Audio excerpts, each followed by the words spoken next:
Hello and welcome back to Pod Fiction. In this episode, I'm joined by my co-host Ethan and our special guests John and Harley. Hi. Buongiorno.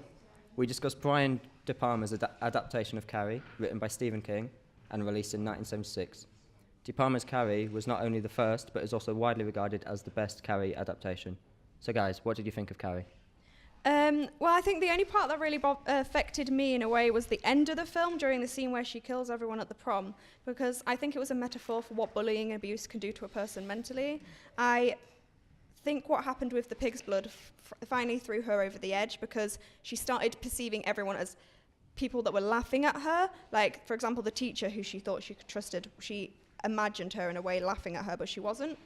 So I think it kind of threw her over edge and made her go a bit crazy, so she attacked everyone. But I think it was kind of a metaphor for her mental state more than her actually killing everyone, even though she actually did it in the film. I like how when the film starts, it portrays normal American high school life in a way. Like, that could happen in any high school across the nation.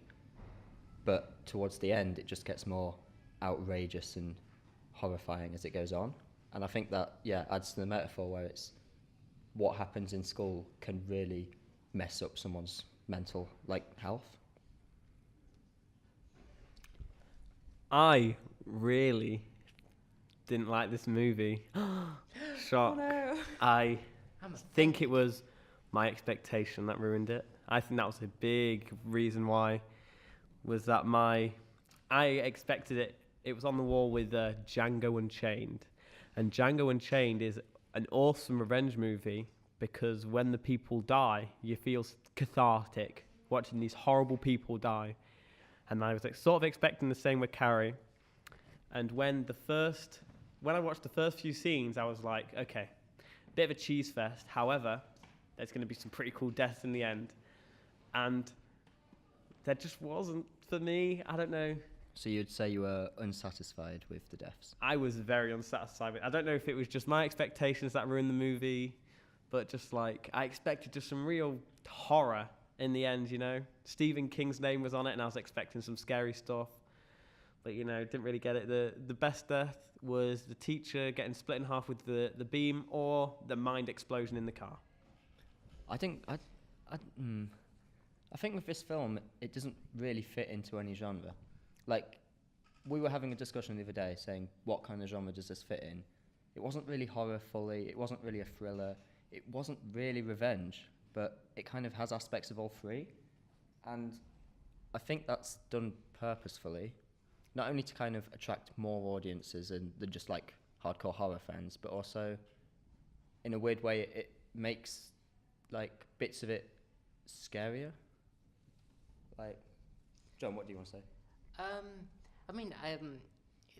know the end of it, her killing everybody else, but I never seen any of the beginning or the stuff happening in the middle, and I just love every second of it, how cartoony it is, with all the teenagers doing shenanigans with each other, with them sped up, or with the montages, it's in beat, and it's with the clapping and stuff. Or how cartoony John Travolta was as well. He's I'm going to smash this pig in. Don't quote me on that, because I haven't seen this in a week, but to me, I don't think it's a horror film. I think it's just a very silly teen drama. Yeah. With a cheeky twist of with psychic powers and stuff, and yeah. I think it not conforming to one genre really helps to mess the audience around, because it's got these really great bits of comedy in it. You find yourself laughing uncontrollably at some points. Yeah. Yet there's some scenes in that are so gory and horrendous, and I think partly it's due to its age.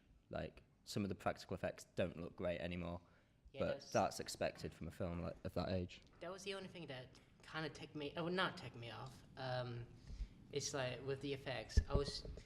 When the host was attacking the students, I was expecting it to be like a snake, where it just wrap around people and just probably acts like Bam Bam from the Flintstones and just like smacks and just like smacks his students on the floor like bam, bam, bam, bam, left and right. But it just like drowned him somehow. Like it drowned the guy with like baseball hat or the photographer as well. I do think some of it was a little bit overdramatic. I felt kind of a lot overdramatic. I think the psychic powers just went a bit overkill.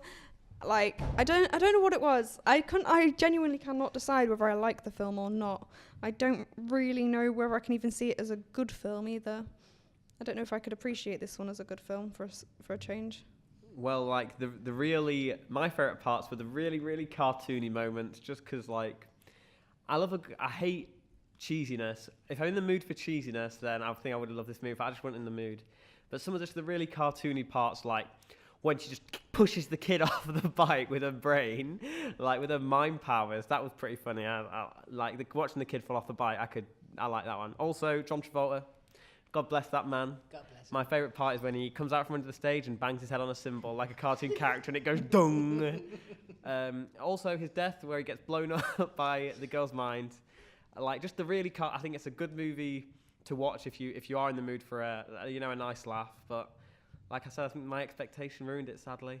I don't think it did what it was meant to do. I kind of just laughed the whole way through. I don't like when she did something with her psychic powers and her eyes just went really wide and really big and she just kind of like staring really weirdly. I don't know what it was. I just feel like it was less realistic and kind of put me off the What do you film mean in a way. realistic? Psychic powers? Oh, I want that to be realistic, yeah. No, I just didn't like it. I don't know what it was. It was just something about the way she did it. Like the bit when she it first was gets... creepy, the wasn't bit it? where she first gets the blood put on her and her head's just kind of like twitching around. It's like it just doesn't seem to fit. It's not like she's possessed. I think that is the point. such. It's not meant to fit because, like, the character Carrie it's new to her. She doesn't know what she's going on. It's like, so her acting, Sissy Spacek. I haven't got a clue, but like, I think it's an outstanding performance. Same with the girl who plays the mother, which is. Who played the mother? I don't remember. Oh wait, Piper Laurie. Piper Laurie. Yeah, I think that is just brilliant. I have to disagree with you. I do like her mum. Her mum's quite a good. I mean, I despise her as a character, but I do love how, what's the word? Like how over the top she is. Like, oh God, praise the Lord. It's true. God, I hated her mom so much. Yeah. Jesus. I mean, it's probably because I really don't like really like religious people, like extremists and stuff. But oh my God. I think that's on purpose because it just shows like how Stephen King did well of like me hating the character. I mean, her mum did freak out over her daughter going to a prom and then kills her as soon as she gets back. I mean, she was definitely planning to kill her straight away because during the prom, it cut to her walking forward and backwards praying, and then when Carrie walked past covered in blood, her mum was stood behind the door with a knife in her hand. I just think a little bit extreme, you know, just a tad. You're looking at it so realistically, a little bit extreme for a mum when she literally blew up her car with her brain. Yeah, but she didn't know that yet. Is there any way of her knowing that? I don't think she knew. I think the mom was meant to have brain powers too. You think so? Because then she was like, oh my God, Carrie, maybe. the dress is red. I was like, oh my God, the mum can tell the future. Yeah. Because the poster, Loki sort of spoils the movie. Also, Loki. It does, doesn't it? Also, the bit where she sat in the cupboard praying to the little crucifix that was also meant to be like that saint, I forgot his name, with all the... Sebastian, with all the arrows in his chest, and they're in the exact same place with her mum at the end, and I think that was... love that symbolism. It's very clever. Yeah, it's very clever. I love that. What else? I'm just glad she died. Me too. Me Thanks three. for that, Ethan. It's true, she was horrible. I hated her. She was a ghastly woman. God, she was detestable. I guess that's kind of a good thing, though, that we have such a strong opinion on one of the characters. It points out to the film that it did a really good job, not only the acting, but the casting and everything, to portray this character as evil. And not evil as such, but the cause of the problems for Carrie. Yeah. And the fact that all of us strongly despise this woman. I'm pretty sure she's the Kind of proves only that. character that had some sort of effect on me, other than the guy that takes Carrie to the prom. What was your opinion on Norma with a hat? The hat. I think it was just a bit dumb, really. Why was she wearing a hat all the time? Was it funny? No, I think it it's wasn't. just stereotypical high school girl, you know? Yeah, it's like, oh yeah, I have this and I wear it all the time because of some whatever reason. I think it also might be something in the book, but don't quote me on that.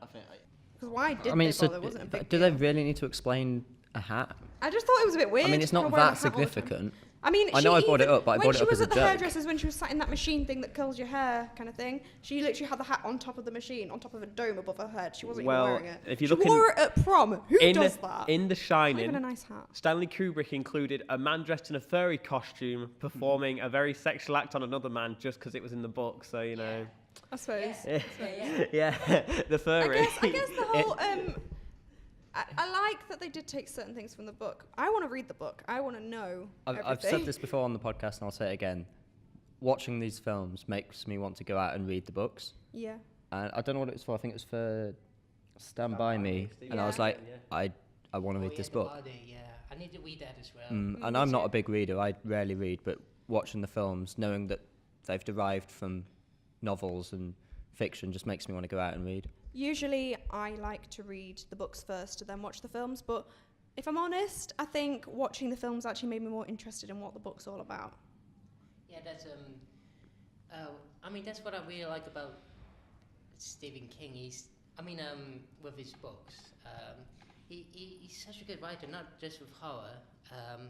He tells really good stories, but they also have a really good twist, or like a really macabre type subject in it, like with the body, with Carrie, with a period and stuff, and mental powers. I really want to read more of her books. Not her books, his books. So, speaking of the period, this is going to sort of go along with, I know Helen, she wanted more Friday films that appeal to women. And I think Carrie was obviously a film that appealed to women. However, this is thanks to Abby Chasterton. And I'm going to steal this from her before she can write out her well-thought-out comment. Do you think this movie suffered from the male gaze theory? I mean, it's because of that beginning with the slow motion, with all the camera, the boob high camera going through the dressing room. Yeah, and it's with the slow motion, and also with the montages where the student, like, what was the thing with it, just like jump? It wasn't like tension. Yeah. The girls didn't even need to be naked in the dressing room scene, because I'm sorry, but in a lot of after like sports and PE, not everyone always goes and has a shower. They have them when they get home. But it's America. It is America. America's a bit strange. I didn't really liked that scene, not for the reason you're probably all thinking, but it's just the character placement in that scene was the blocking. Oh yeah, was really good, and it's not only in that scene. It happens a lot in the movie elsewhere, but the first scene really stood out to me because it just shows the divide between Carrie and all the other high schoolers. Everyone else is having fun, not afraid of themselves, they're not self-conscious in any way, and they're talking to their friends. They're like together, and that they're physically placed together, and it's a big contrast to Carrie, where she's alone in a corner. She's like covering herself up. She doesn't want to be seen, and it's just really impactful of the differences between these people. And just straight from the word go, it shows there's a massive difference, and that Carrie is isolated and alone, and probably chooses to be that way. Yeah, it's you can see like the evolution of Carrie with the beginning, where, like you said, she was like being conscious about her body. Like she was, we didn't see any of her like parts at all, not like with the other girls. And with the ending, like she was putting makeup on, like she trying up lipstick and stuff. She was getting like a ton of confidence. Oh, I can't say it. Confidence. Thank you. Her character does really develop throughout the film. It is. From what's like all the mind stuff aside, Carrie at the end of the film is a completely different person at the beginning. She goes to a prom with someone, and you feel after watching the beginning scene like that's a stark difference. I think the bit where she smashes the mirror, her mum's a little bit dumb because she didn't notice smash mirror. Also, smash mirrors are like a bad luck thing because they're meant to give you 7 years bad luck, like superstition. I think that's a bit of a thing that I noticed in there as well. I just want to add one more thing to the framing. There was a scene halfway through the movie, I think. Dinner table scene? No, it wasn't that one. Really? Oh. It's the mother is really, really close to the camera. Her face takes up the majority, like 45 to 50% of the frame. And then it's in the house, and then in the background, like in kitchens, you get like a little window between the dining room and the actual kitchen, so you can like serve stuff through it. I think it's not. It's not an island. It's a little window, but it's a window. It was used as a framing device within the frame. So you have the frame, Carrie's mother taking up half of it, and then this frame in the set design with Carrie in that, and that again just shows how different she is from everyone else. She's physically isolated and apart from even her mother, and it shows the big difference between her and her mum, just from, again, blocking and set design. Yep. And I just loved that. I But think it was quite a good set. I liked inside the house. It was quite dark and dingy and different to what you'd expect. Like from the other house at the beginning where her mum goes to go visit someone. The comparison between those two homes just, yeah. yeah. Actually, yeah, because it shows that that her house and her like her place is actually literally like run down, like it's with wallpapers and with the muted colors and stuff, and with ripped like pictures. Like there's a lot of history in that, like how much abuse there has been in that house, or like how much, like not a lot of cleaning, like from her mother at all. Probably too much praying and stuff. So I think that's That's a good wrap. Ethan's telling me off mic to end it, basically. This is the most But- relaxed one. John's got to go in like 5 minutes. Oh Yeah. Yeah. We'll- Sorry, guys. We'll wrap it up for John. Oh, But thank you. I love so you guys. this week has been Carrie, and I want to thank John and Harley. Woo. Whoa, Thank you guys. What's next week? Boys in the Hood? Boys in the Hood, not Boys in the Hood, but I said Boys in the Hood. you so didn't. No, I didn't. I said I'll check. Boys in the Hood. Boys in Ice the Hood. Cube. Boys in the Hood with Ice Cube. Honestly, it's just an enjoyable movie. Ice Cube plays a character named Doughboy. That's all you need to know. That sounds Doughboy. Yeah. It's called Doughboy. Doughboy. Yo, So, yeah. Doughboy, get over here. We're going to end it on that. Thank you.